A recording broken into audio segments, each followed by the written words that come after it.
So much for having me. I've always been a startup founder.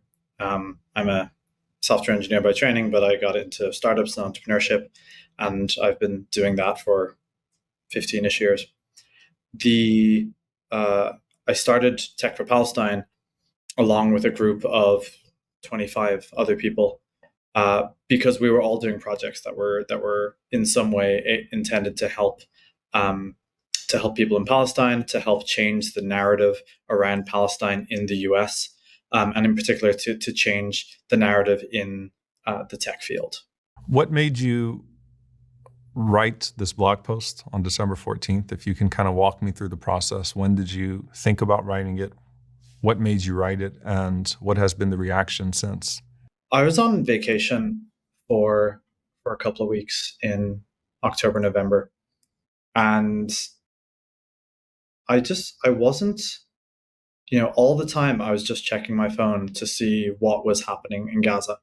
And so I was sort of marinating in the genocide. Um, and the whole time I was thinking, what can I do about this? I think we all expect that at some point in our lives we get to the point where we can have some sort of impact, where if we're successful in our careers, then finally people will listen to us, or we can do something about the bad things that happen in the world. And I was feeling extremely helpless, um, and I thought, just what is the thing that I can do? And I realized that I'm good at writing. And I have a little bit of a platform, a little bit of a following, not huge. But I realized that the thing that I had was that I have extremely high um, tolerance for risk, and I'm at a place in my life where being cancelled just isn't a thing that's going to affect me. And I realized that if I don't write a piece like this, then who will? The narrative that I realized I had to take was one where I don't I was new to Palestine. I've never been to the Middle East at all. The I wasn't someone who could discuss the Nakba that I had just read about for the first time weeks beforehand.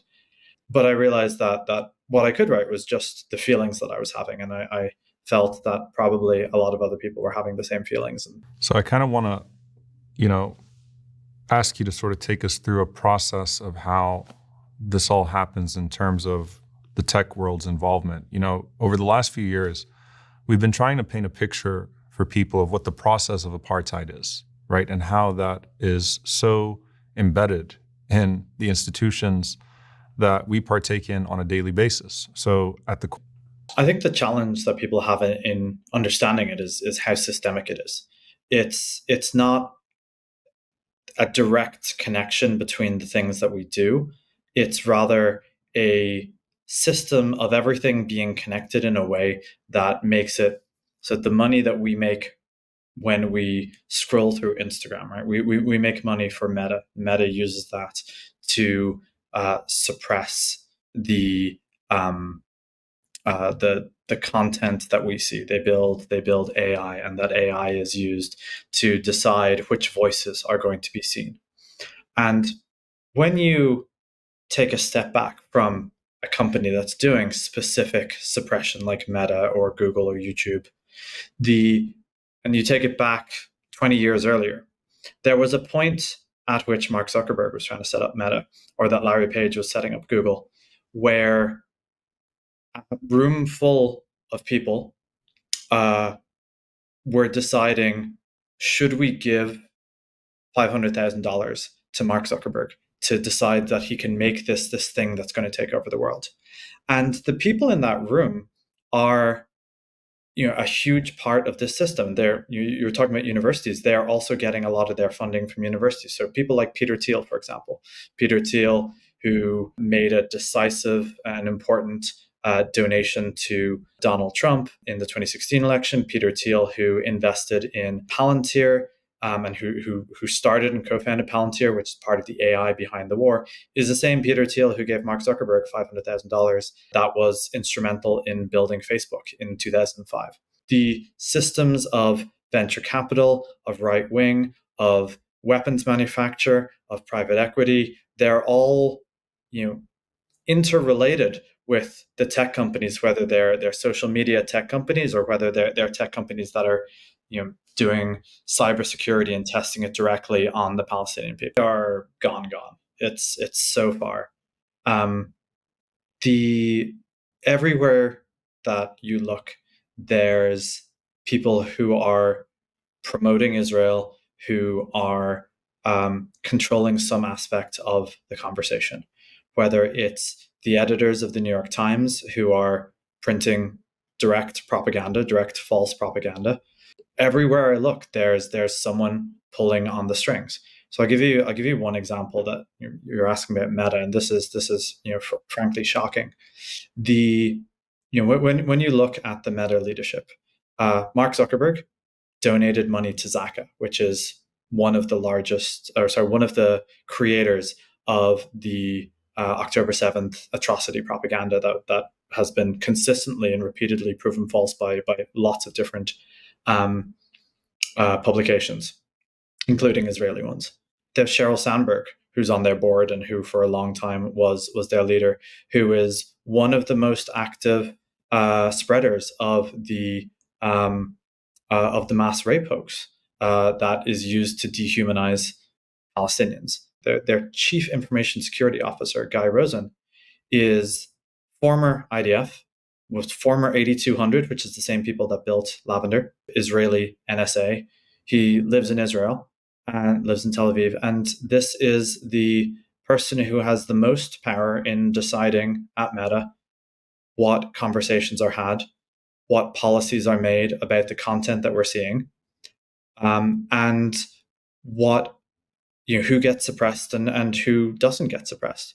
And so everywhere you look in Meta, in LinkedIn, in Twitter, um, in Google, you are facing the same sort of suppression, and it's the same story every time. There's people who are extremely pro-Israel in very important positions who are making the decisions about what content you and I get to see, and it's in tech, but it's the same thing that you see in newspapers. It's the same thing that you see in CNN and on Fox News and on the and in international media as well. It's the same thing everywhere. That's exactly the way that it has to go. It doesn't seem like tech is going to reform itself.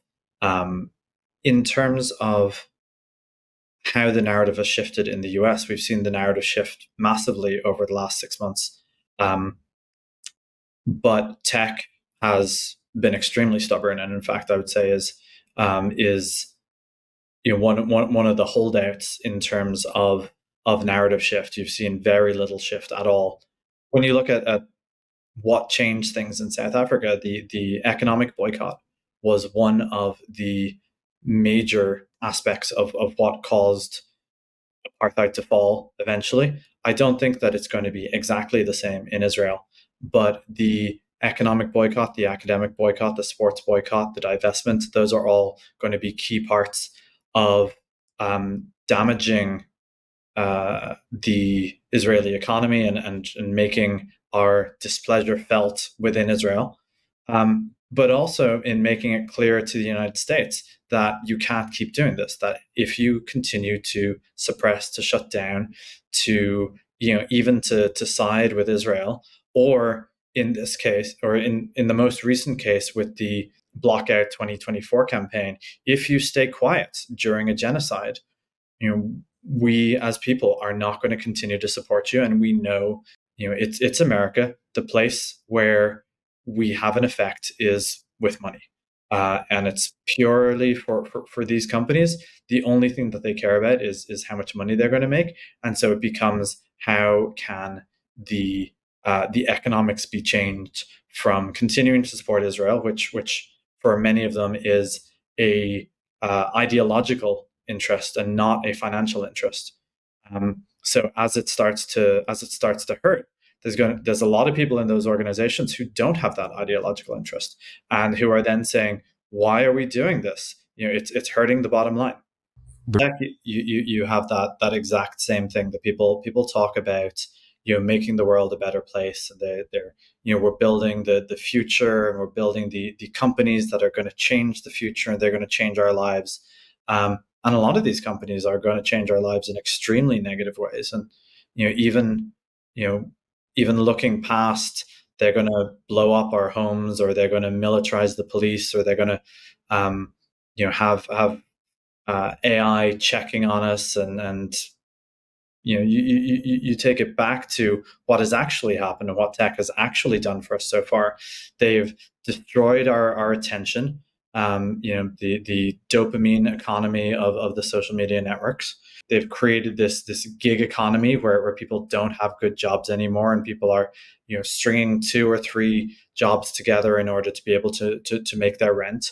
The um, they're working with landlords to collude to drive rent prices up.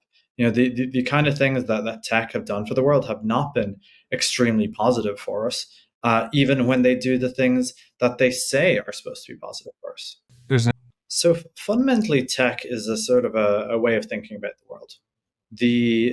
There is the industry, and there's an awful lot that people can do to call out what's happening in the industry, but it's also a place where you can build tech projects that actually help change things. So, for example, I was on a call earlier with people who are working on this Blockade 2024 thing, where they're helping influencers feel the pain of not having spoken out for Palestine, and they're helping automate that.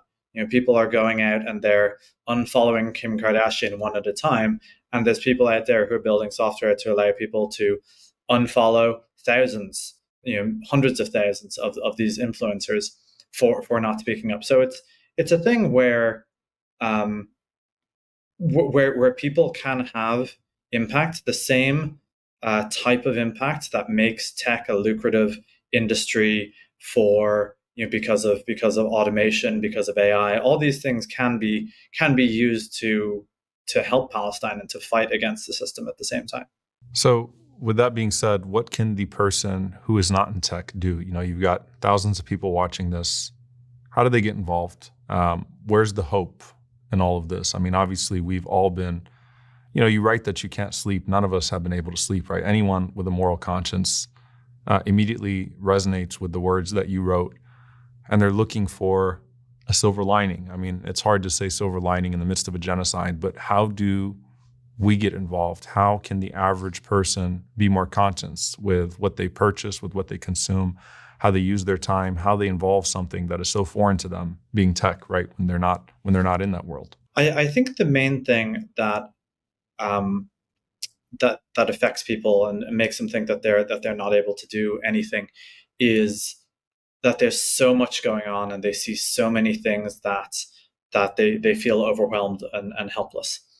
And I think that if people do want to get involved, pick one thing that comes by, um, that that you see come past you, and figure out how you can get more involved in that. So, for example, you see things about Israel bonds sometimes.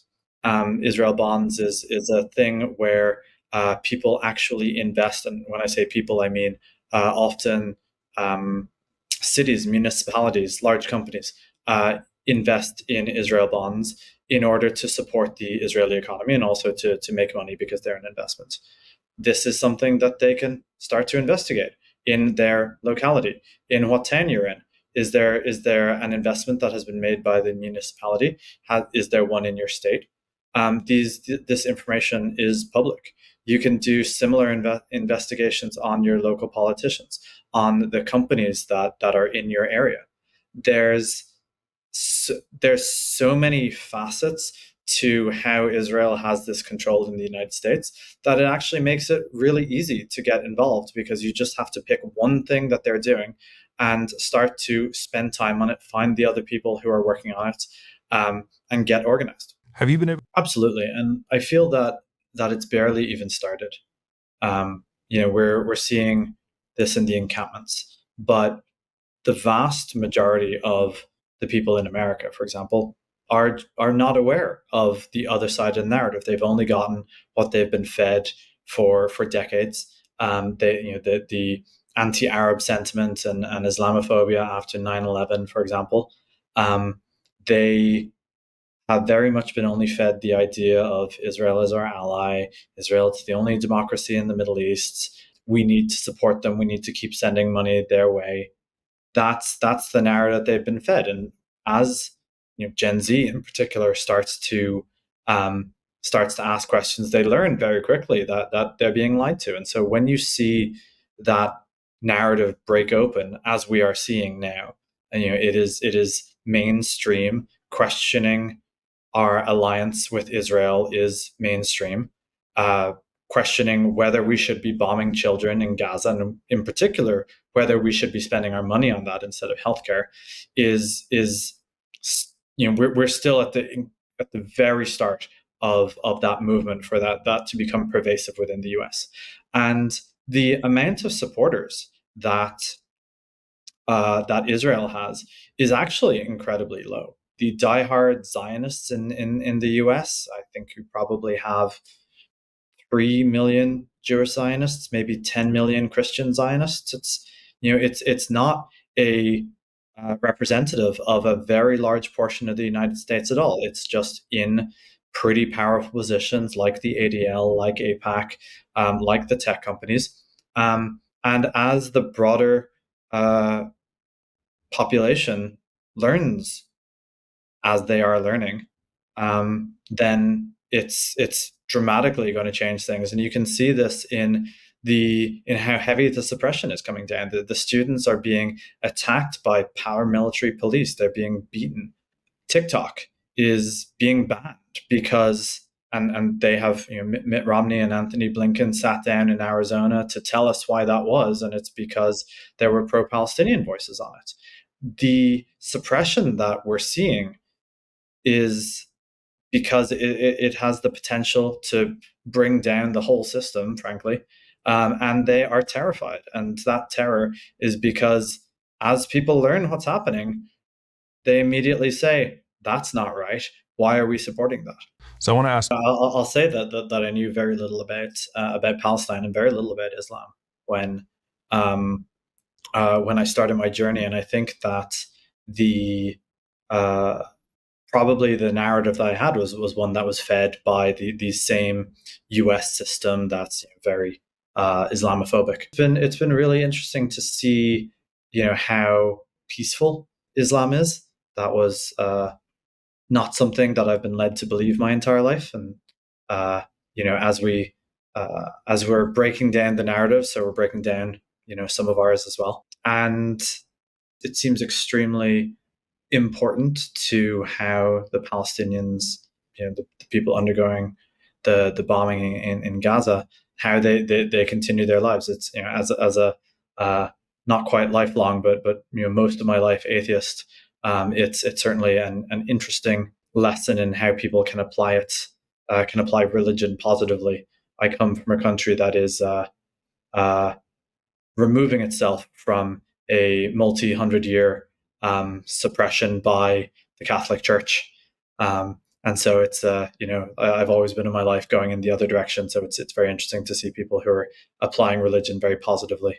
So 5, 10 years from now, let's take 10 years from now, and I'll kind of conclude with this. If you were to kind of look back 10 years from now and say you succeeded, we have succeeded.